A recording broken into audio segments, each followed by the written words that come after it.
Welcome back to Exploring Whiskeys. I'm Eric. I'm Kevin, and today we're going back to the Huling Station out of Memphis, Tennessee. Back down I-40. Yep. This is their blended whiskey.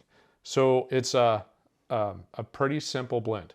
Mm-hmm. They take the red label, which is their bourbon. Mm-hmm. They take the gray label, which is their wheat, like what was it, 95% wheat or something crazy like that. And it's like is it 60-40, 50-50? 50-50. Straight 50-50. There you go. Blend it together, call it a day. And then red and gray makes blue?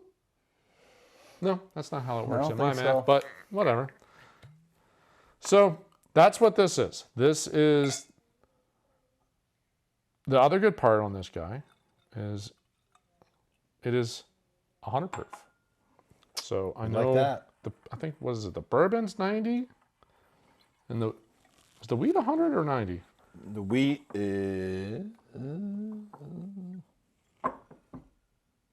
90. So that's kind of all we know about this. We've gone through some of the history. This has been around for the longest time, in theory.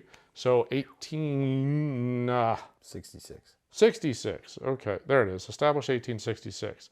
So they've been around for the longest time. They did grocery stores, spirits, rail cars, and they did a whole bunch of crazy things. Kind of sold it all off through the years. Then they found a bottle of it from sometime in the 1800s. Yeah, but they found it in 2013, and we're like, oh, holy crap, we gotta do this. And then they resurrected this brand. So that's the idea for Huling Station, right downtown Memphis. The unique part, they are MGP. So this is sourced from MGP.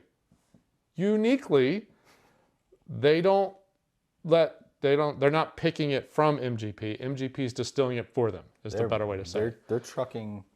They are having their own ingredients, their own barrels, everything's their own sent there, and then they're using their equipment to do the distilling versus them, going to the mass runs that MGP does and then just picking something. So that's kind of the slightly different thing there.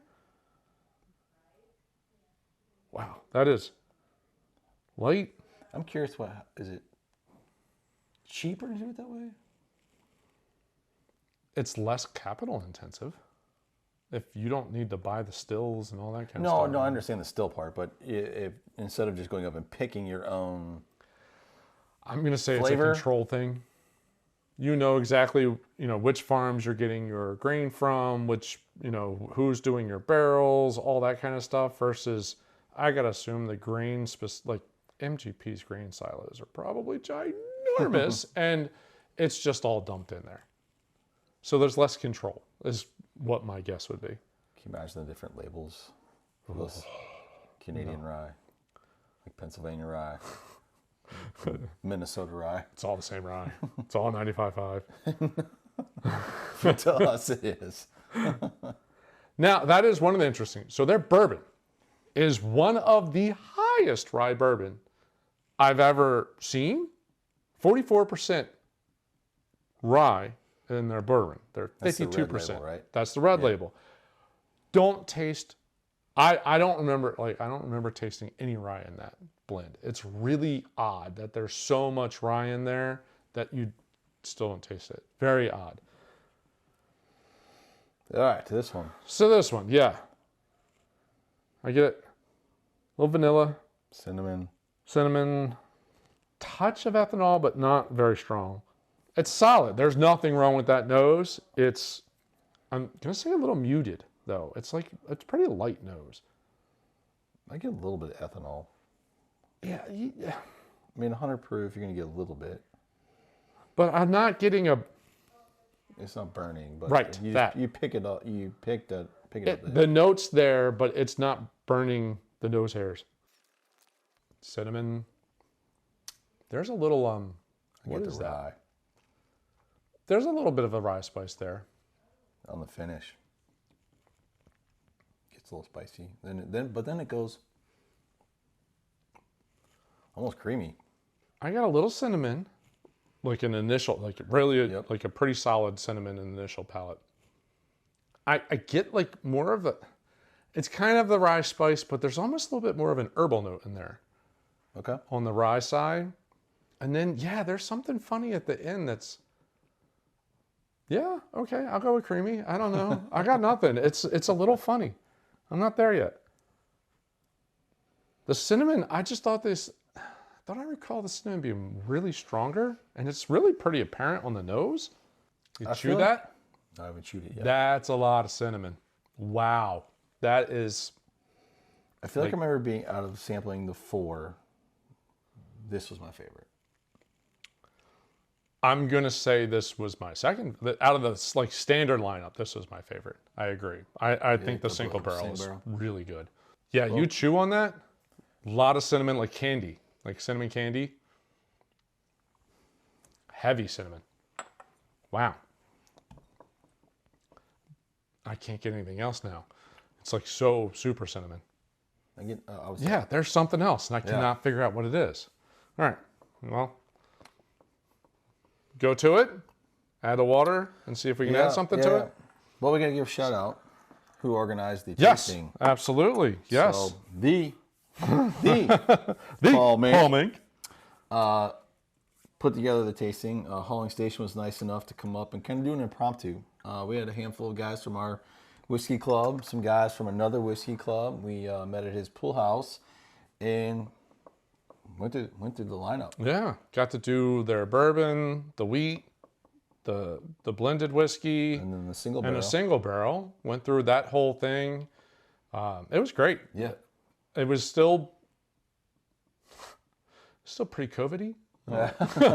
So we did it outside. We were just like set up in the field behind the pool house and just kind of all hung out. Really ended up being a really nice night in itself. And then once he was done going through talking about all the whiskeys, he's like, all right, have a good night, and just left the bottles and rolled. So yes, Paul pulled that one together. So thank Cheers you, to Paul, for putting that together, man. The Paul Paul Mink. Mink. The oak comes up more on the nose. The cinnamon's there, but the oak from the, I assume, barrel is a little more apparent. Yeah, the heavy vanilla cinnamon when you kind of hit that bottom of the bottom lip of the Glencairn. Nice.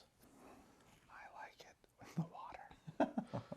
There is Why are still you whispering? They can't hear you. I don't know. All right, the cinnamon note is still there. There's a little bit more sweet note that starts to come through. Back to your creamy note. There's like a creamy sweet note in there that's pretty nice. But it's like a nice, with a little drip of water, I get a nicer balance on the sweet and the spice. I almost get a kind of a cross between like an old-fashioned Manhattan, that cinnamon and citrus, and then it. You got citrus? Yes, I did. I get that cinnamon, but then missing citrus, so it's kind of. Yeah, I get a combination of the Manhattan and an old-fashioned. I enjoy this one more with water. I don't get the citrus. I enjoy it more with water. The sweetness balances with the spice a little bit more. There's more of a creamy mouthfeel. There already was, but now there's really a very creamy like texture to it. It just drinks so much nicer. Yeah. It coats a little bit nicer. Yeah, I enjoy this with water. Yes. With water, much better. Like, it's not that it's that much different, but it's better this way. It's better with a couple drops of water. It really changed and opened up the full profile rather than just kind of heavy cinnamon is what I got a lot of. Like the cinnamon and the spice kind of came through really strong, really nice with the water. Is there any like good tidbits of info in the bottle, but not. No, not really. Not A much. little bit of history and I like the that's bottle, about that. Yeah, all their bottles are that kind of like square shape. Mm-hmm. That oaky went away. I get a little bit more of a sweet cinnamon and a creaminess. Yeah, for me, you don't 2 cocktails into 1. That's what I get. I still don't get citrus. I'm not getting that one. So we do have one more. We have a single barrel pick that we will do soon. And that would be the last, I think that's the last of the Huling Station. I do think that's like their whole lineup is for whiskeys. But I wouldn't be surprised if they come out with something else. I mean, yeah. Why the market's hot? Why not? Yeah, totally. Come out with something different, a limited release. I'm sure with the popularity, at least around here, Yeah. that it would go. I'd be interested to see some cask strength versions of their baselines. Like that at a cask strength, that might be really interesting. Their bourbon at a cask strength with a 44% rye, that could be interesting. I don't know. So this was $45. If they go a cask strength route, what do you think they'll go? 60, 65? I mean, it's 100 proof already. So yeah, maybe. I don't know what they barrel at.